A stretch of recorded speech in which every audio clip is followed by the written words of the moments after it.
안녕하십니까. 독사하는 마라토너 박종필입니다. 이곳 풍납토성 나들목에서 올림픽대교를 촬영했습니다. 현재 시각은 2022년 3월 13일 일요일 저녁 7시 44분입니다. 자전거를 타고 서쪽 방향으로 이동을 하면서 촬영을 하도록 하겠습니다. 제 자전거 세워놓은 쪽으로 이동하겠습니다. 풍납토성 나들목에서 서쪽 방향으로 잠실 나들목 쪽으로 이동을 하면서 촬영하겠습니다.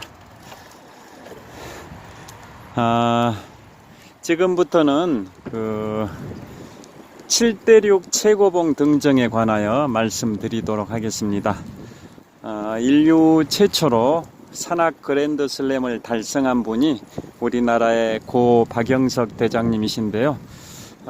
산악 그랜드 슬램이라고 하면 히말라야 8,000m급 14좌 완등, 7대6 최고봉 완등, 3극점 도달, 이 세 가지 부문을 다 석권하면 산악 그랜드 슬램이라고 합니다. 그래서 박영석 대장님께서는 히말라야 8,000m급 14자를 다 완등하셨고, 또 7대6의 최고봉을 다 오르셨고, 3극점이라고 하면 세계에서 가장 높은 지점인 에베레스트와 남극점과 북극점, 이 세 지점을 다 도달하는 걸 3극점 도달이라고 합니다.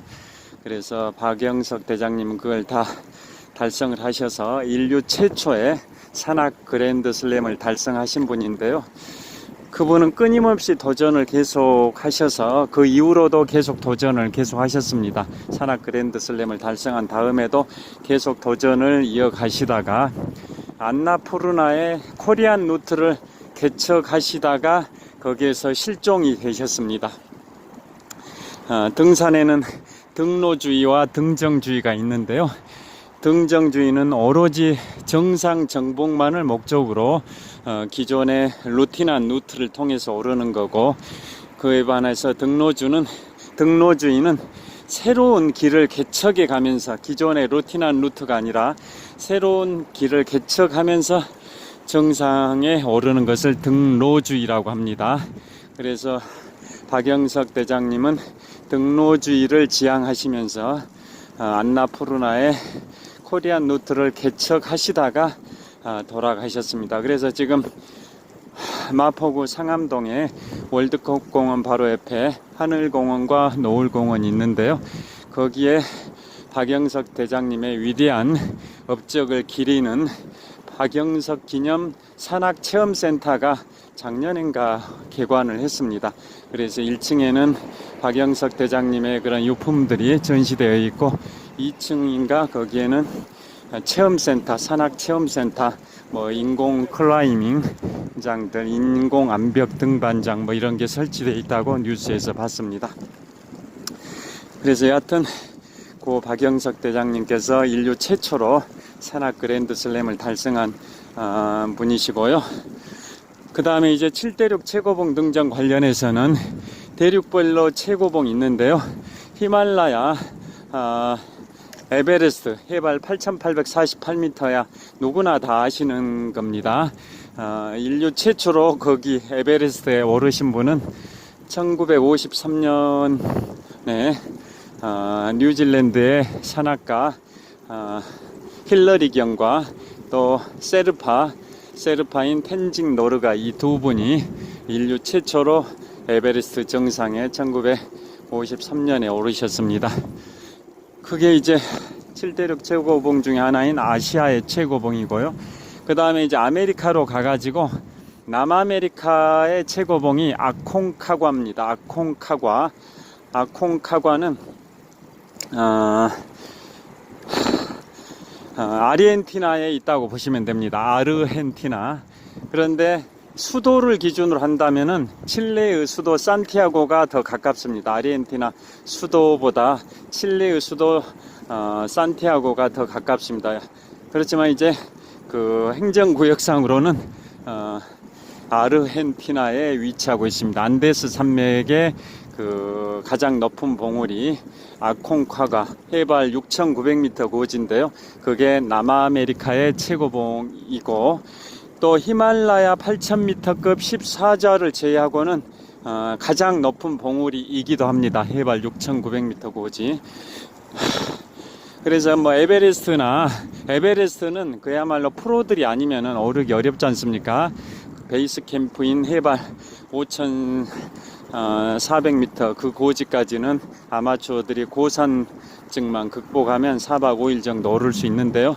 그 베이스 캠프인 해발 5,400 고지 이후에는 수직으로 에베레스트가 뻗어 있기 때문에 프로들만 에베레스트에 오를 수 있다는 건 뭐 다 아실 거고요. 그에 반해서 남미 최고봉 아콩카가 해발 6,900 고지는 고산증을 극복을 한다면 도전자들이 성공할 확률이 한 50% 정도는 된다고 합니다. 그러게 어렵진 않다고 합니다. 한 50% 정도가 등정 성공률을 보인다고 합니다. 그 다음에 북미 최고봉이 알래스카에 있는 맥킨리봉, 지금은 명칭이 디날리봉으로 바뀌었는데요. 그건 해발 6,100 고지입니다. 6,100 고지. 거기는 굉장히 오르기가 어렵습니다.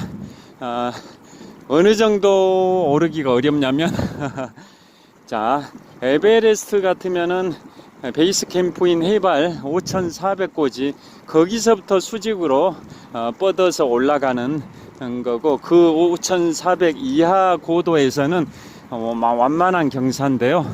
그러니까 실질적으로 수직에 가까운 고도는 해발 5,400에서 8,800까지니까 한 3,400 정도만 수직으로 뻗어 있는 거죠. 티벳 고원 그 고도에서 8,800 고지까지니까 실질적으로 수직 고도에 가까운 것은 한 3,400밖에 안 되는데요. 그에 반해서 북미 최고봉 디날리봉은 해발 한 3,400m 그 지점부터 거의 수직에 가깝게 뻗어 있습니다. 그러니까 실질적으로 수직 고도에 가까운 것은 한 5,800 정도. 그 봉우리의 이제 고도가 해발이 한 6,193m이기 때문에 대략 한 6,200 고지지 않습니까? 그런데 실질적으로 한 해발 400m 그 지점부터 거의 수직에 가깝게 급경사다 보니까 실질적으로 수직에 가까운 그 급경사는 한 5,800m 정도가 되니까 히말라야보다 더 실질적으로는 오르기 어렵다라는 의견들도 꽤 있습니다. 그리고 거기는 북극권에 가깝다 보니까 알래스카 북극권에 가까워 가지고 기본적으로 영하 한 5, 60도 정도의 강추위가 있고, 바람이 워낙 세 가지고 체감 온도는 영하 6, 70도 정도 된다고 합니다. 그래서 우리나라에서 에베레스트를 최초로 오른 분 아세요? 1977년도에 고상돈 대장이신데요. 1977년에 한국인 최초로 에베레스트에 오르신 분이 고상돈 대장이신데, 그분이 이듬해 1978년 그 무렵에 북미 최고봉 맥킨리봉, 지금은 디날리봉이죠.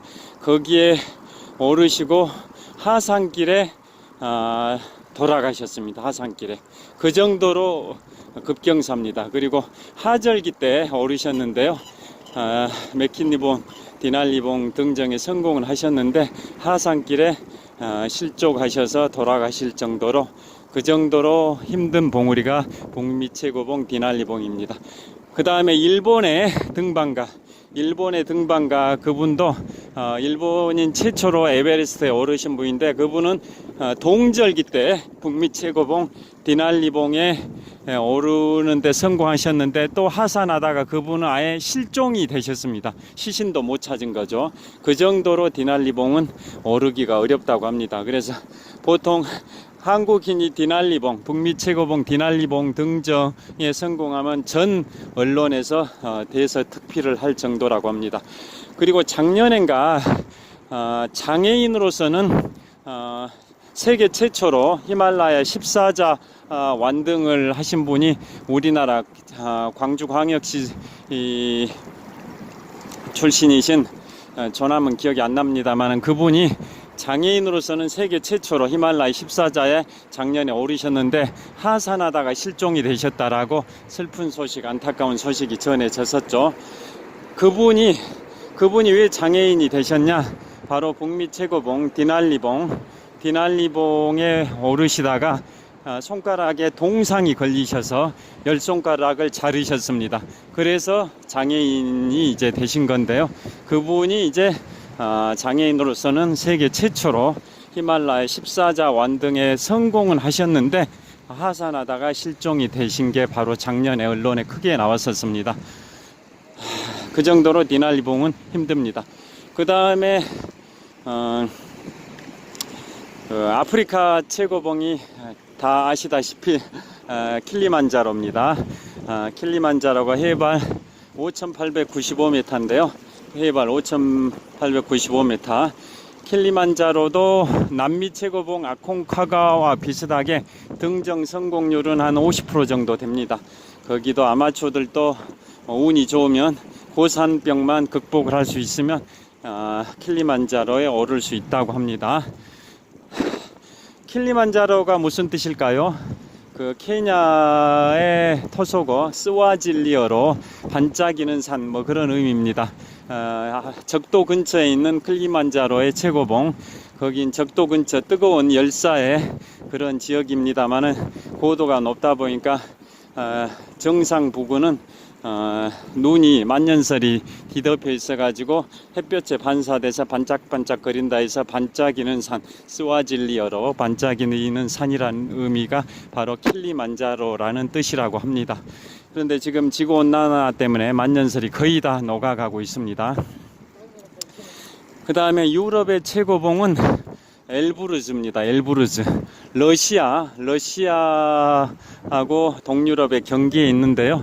엘브루즈 해발 4,500 정도 고지인데요. 거기는 해발 한 3,500인가 4,000 고지까지 여기가 잠실 나들목인데 말이 안 끝나서 좀 더 가겠습니다. 잠실 선착장으로. 엘브루즈는 이제 한 해발 4,500 정도 고지인데 해발 4,000 고지까지는 케이블카가 있어서 거기에서 내려서 이제 만년설로 뒤덮인 그 지역을 한 10여 시간 정도 등반하면 엘브루즈 정상에 오를 수 있다고 합니다. 그래서 거기도 등정 성공률은 한 50% 정도 됩니다. 그래서 우리나라 장애인 단체에선가 엘브루즈 최고봉 등정에 성공했다고 언론에 몇 년 전에 나온 적이 있습니다.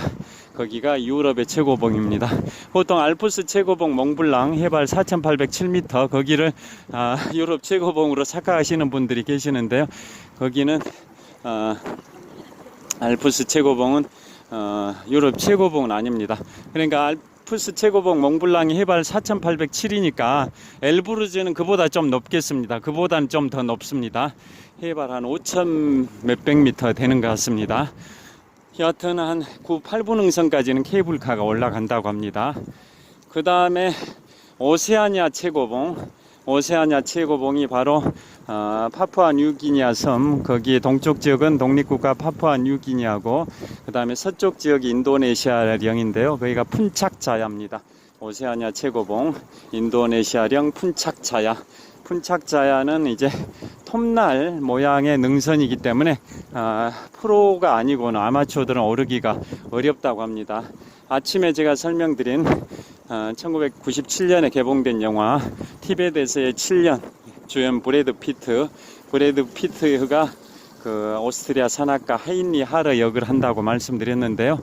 1938년에 알프스 3대 북벽 중에 하나인 아이거 북벽을 세계 최초로 오른 하인리 하러가 1966년에는 오세아니아 최고봉 푼착자야도 세계 최초로 올랐다고 아침에 말씀드렸습니다. 그리고 이제 마지막으로 남극도 대륙이지 않습니까? 7대륙 최고봉 중에 마지막으로 남극의 최고봉은 빈센상궤입니다. 빈센상궤. 빈센 산괴라고 하는데요. 빈센 메시프라고 하죠. 영어로는 빈센 메시프. 뭐 금덩어리, 금괴할 때 괴, 덩어리 이런 의미지 않습니까? 그것을 영어로 메시프. 그래서 빈센 메시프, 한자로는 빈센 산괴라고 하는데요. 남극은 기본적으로 얼음 두께가 한 2km 정도 됩니다. 두께가 200m도 아니고 한 2000m 정도 됩니다. 그래서 남극의 최고봉은 해발 한 2500고지 정도 됩니다. 빈센 메시프가. 그런데 왜 명칭이 빈센 메시프냐?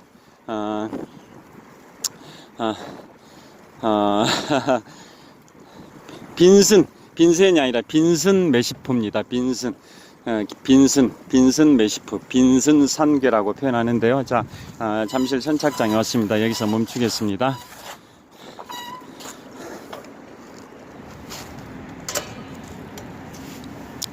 자, 왜 빈슨 메시프라고 하냐면, 자, 제가 여기를 보면서 잠실 선착장을 배경으로 촬영을 하겠습니다. 왜 이제 빈슨 메시프라고 하냐면, 미국의 하원의 해양위원장을 한 30년 정도 역임하신 분이 칼 빈슨 하원 의원이 되셨습니다. 연방의회 하원입니다. 미국은 상원과 하원으로 나뉘지 않습니까? 연방의원 중에 이제 연방의회 중에 하원이 있는데요. 하원의 해양위원장을 한 30년 정도 하신 분이 이제 칼 빈슨이라는 분이 계십니다. 칼 빈슨. 그분이 미국이 5대양 6대주를 개척할 때 엄청나게 이제 하원의 해양위원장으로서 전폭적인 지지 지원을 해 주셨다고 합니다. 그래서 남극을 개척할 때도 그분의 이제 공로 기여가 크다 해가지고 그분의 업적을 기리기 위해서 그 남극 최고봉을 빈슨 메시프로 정하게 된 겁니다. 그래서 뭐 스포츠 브랜드 중에 뭐 K2도 있고 안나푸르나도 있고 그러는데 등산 텐트 용품 중에 빈슨 메시프라는 그러한 그 브랜드도 있는 거 아신 분은 아실 텐데요. 여하튼 그 해양위원장을 하셨던 그분 칼 빈슨, 그분의 이름을 따가지고 남극 최고봉 이름이 이제 빈슨 메시프입니다. 그리고 미국의 핵추진 항공모함들이 건조량에 따라서 규모에 따라서 여러 가지 종류가 있는데요. 핵추진 항공모함 중에 조지 워싱턴호도 있고 레이건호도 있고 루즈벨트호도 있고 그런데 그 칼 빈슨호도 있습니다. 칼 빈슨호, 즉 해양위원장을 역임하신 칼 빈슨, 그분을 기리기 위해서 남극 최고봉 명칭을 빈슨 메시프로 정했을 뿐만 아니라 미국의 핵추진 항공모함 명칭 중에도 칼 빈슨호가 있습니다. 여하튼 아시아 최고봉, 아시아 최고봉 이제 에베레스트, 남미 최고봉 아콩콰가, 북미 최고봉 디날리봉, 아프리카 최고봉 킬리만자로, 유럽 최고봉 엘부르즈, 그 다음에 오세아니아 최고봉 푼착자야, 남극 최고봉 빈슨 메시프, 이렇게 총 7개 7대륙 최고봉을 제가 설명을 드렸고요. 여하튼 그 7대륙 최고봉을 등정하고 그 다음에 3극점인 에베레스트, 남극점, 북극점을 도달하고 또 히말라야 8000m급 14자를 다 도달을 하면, 즉 3개 부문을 석권하면 산악 그랜드 슬램이라고 하는데요. 고 박영석 대장님께서 그 업적을 달성하셨다고 아까 말씀드렸습니다. 한국인의 기상을 세계 만방에 떨치신 고 박영석 대장님의 업적에 깊은 경의를 표합니다. 지금까지 잠실 나들목에서 독사하는 마라토너 박종필이었습니다. 시청해 주셔서 감사합니다. 자, 잠실 나들목, 잠실 선착장입니다. 잠실 선착장. 저기 동쪽 방향으로 잠실대교가 전방 한 2km 정도 지점에 있고요. 또 서쪽 방향으로는 저기 서쪽으로 전방 2km 정도 지점에 청담대교, 지하철 2호선이 통과하는 지하철 7호선이 통과하는 청담대교도 보입니다. 이곳은 잠실 선착장입니다. 감사합니다.